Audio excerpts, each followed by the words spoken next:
Hi, it's Gaye. Lovely to see you on this video. This is just going to be a short video to really concentrate on fingers and toes.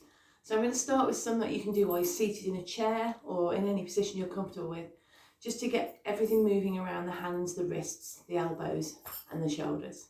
So please join me, do a few minutes every day, and hopefully these will help you with the feeling in your hands, but also your mobility.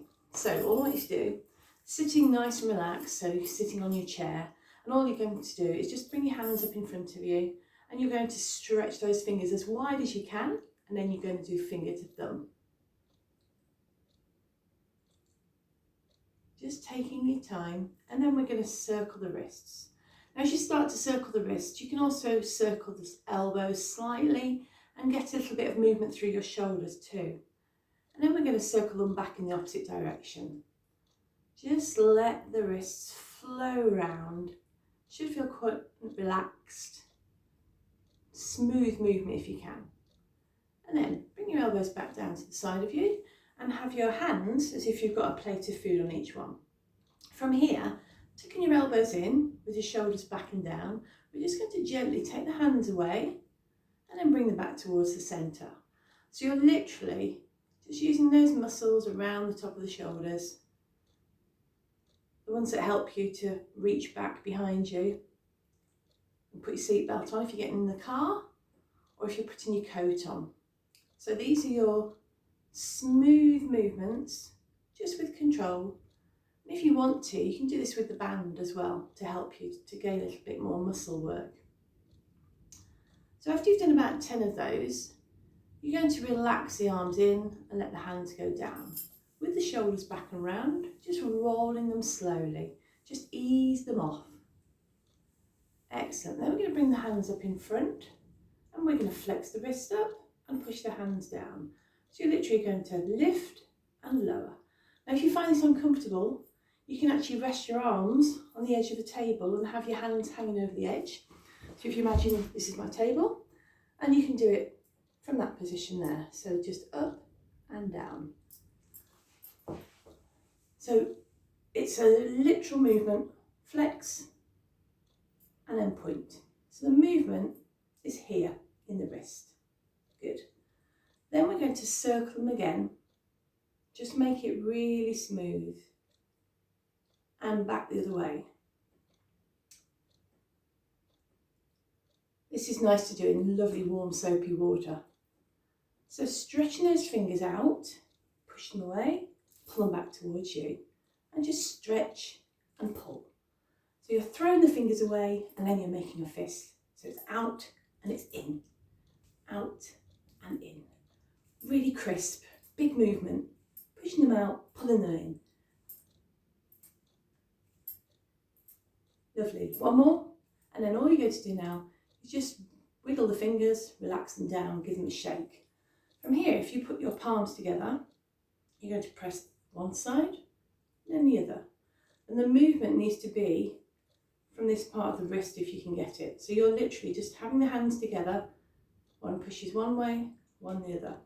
Don't force this movement, just let the weight of the other hand help guide that other arm across. So one hand's moving over and then the other one. The hand on the top is just a little bit of extra resistance. Then with your hands in this position still, you're going to bring the wrists down and bring them up. So from the side, probably easy to show you, you take the hand down and you bring the hand towards you. Where you're trying to get the movement is here, around the wrist. So the hands are together, you're pulling them in, you're pressing them away. You're trying to bring that movement forwards and backwards. Then if you spread the fingers wide and take the hands apart, push the fingertips towards each other and then relax. So push the fingertips together and then relax. So it's a really big push and then relax. And as you do that, your arms are going to float up and press down. And then shake them out again. Lovely. So if you can have a towel handy, I have one here. What you're going to do now is you're just going to literally roll the towel between your fingers and thumb. So you're rolling it round. So trying to get as much movement as you can with every finger between your thumb as well. So every part of your hand is working to do this rolling action. So you're trying to roll it up. Depends how big your towel is. And then once it's rolled up, you've got a long shape. So from here, we're going to bring it down and take it up. So you're squeezing down and lifting up. Again, you're using all of your arm for this. So while you're sitting tall on your chair, just think about your posture, nice long spine. I'm actually kneeling on the floor, but you can do this in any position. Then we're going to take hold of the centre and twist one way and twist the other. Just as if you're twisting a dishcloth or a flannel. So you'll see that the movement is not just through the wrist, it's your elbows and your shoulders, and the whole of your arm is really taking part in this exercise here. Then we're going to pull it to the edges, and we're going to take the arms up as high as it's comfortable for you. Stretch through those shoulders and bring the arms back down. So you're going to lift up, stretching through and down. Lovely. If you have any problems with your shoulders, only lift to where it's comfortable for you. But just see, having that towel just helps you to have a little bit more focus on that lift. Then we're going to hold the arms out in front of you and turn one way and back to the centre and the other side.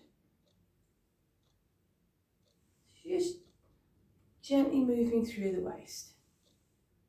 Because you're holding your arms out, if that starts to make them ache a lot, you can also bring the towel in a bit closer and do the same exercise there.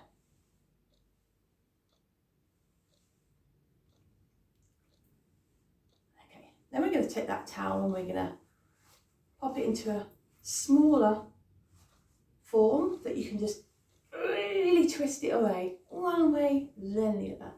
So you're twisting it away from you. Good. So that now can go out of the way. And we're going to stretch those fingers again. So stretch them out and then bring finger to thumb.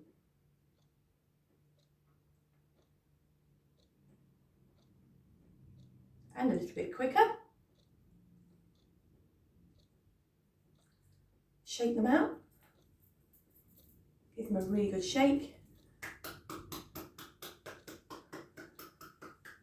Clap them round. See the sensation through the fingertips, especially if you lack a lot of feeling in the fingertip ends. Just give them a little tap, little clap with wide fingers, little clap with the hands together. So that's a few minutes for your hands, for your fingers, a little bit of mobility around the joints to help you with your wrists as well. So I'm now going to just do some feet exercises. So I'm going to stand up for this. So just standing on a nice firm surface, doesn't matter where you do it at all, but your feet are firmly hip distance apart. From there, all I want you to do in your own time is to just try and lift the toes off the ground and then place them back to the floor. So your toes come up and then they go back down. So you're lifting those toes up and then down. Try to keep your body weight central, looking straight ahead if possible. Toes come up and the toes go down. Now we're going to lift the heels slightly and then lower them again. So just take the weight into the balls of your feet and then bring it back down. Just keep that really controlled.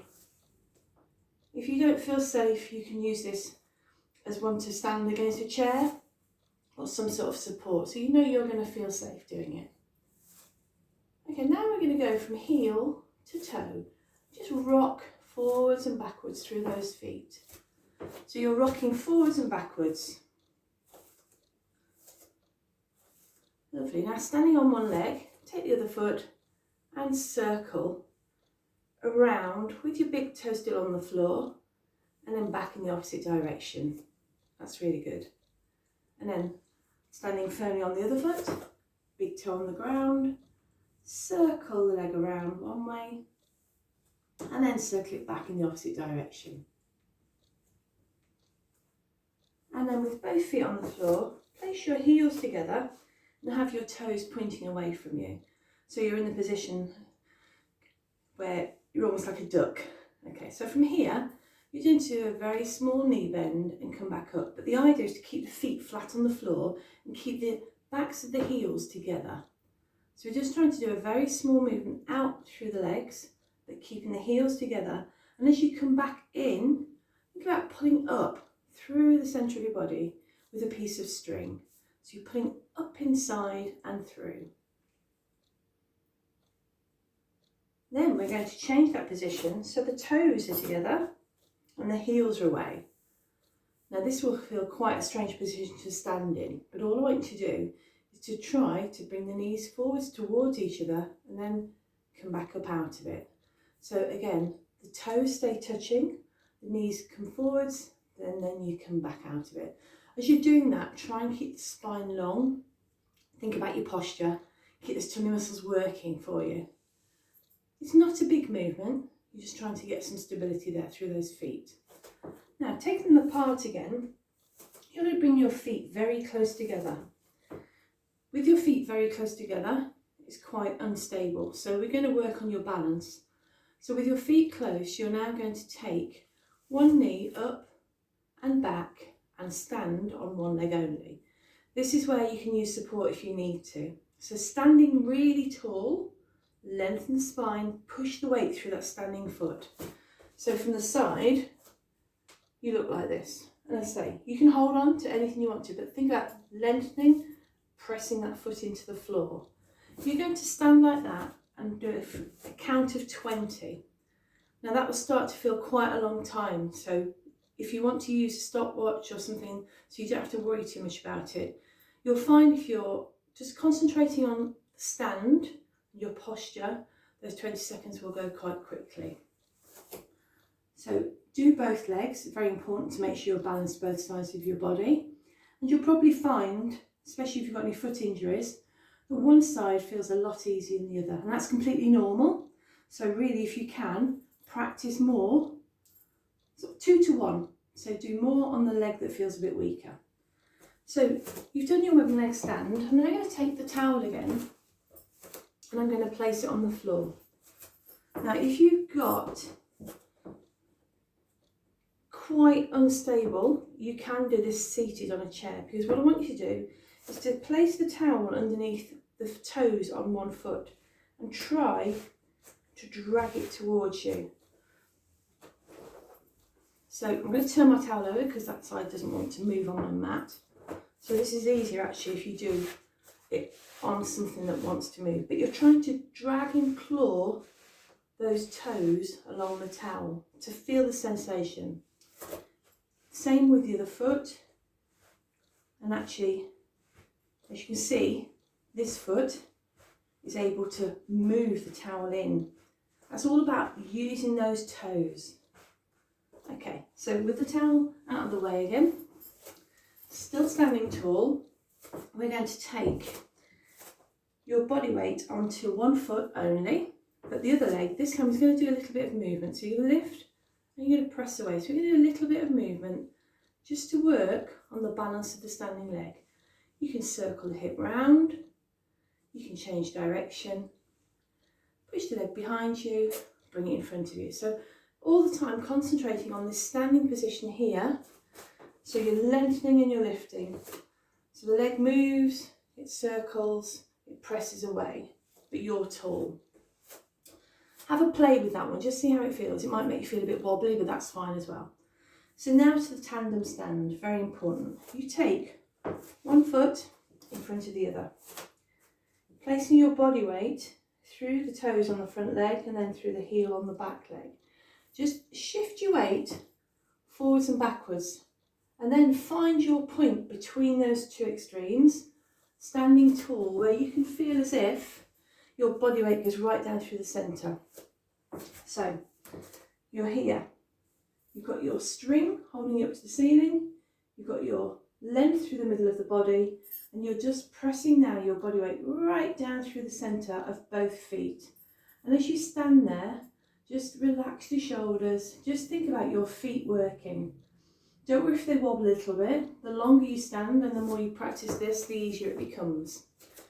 30 seconds is ideal, but just starting with 10 is perfect. So you'll do that on both sides. You'll stand in your tandem stand position. Again, if you need to, you can hold on to something, but think about where the body weight is. You need it to be right down the middle of both feet. Once you've managed to practice that a few times and it gets a little bit easier, you need to do this one every day, you can start to turn your head and also move your arms. So as you start to move other parts of your body in this position, obviously you're challenging your balance, but that's a really good thing to do because you'll learn to correct yourself. You can start to bend, you can start to reach out, and if you do feel really unsafe or you wobble, stop, come back.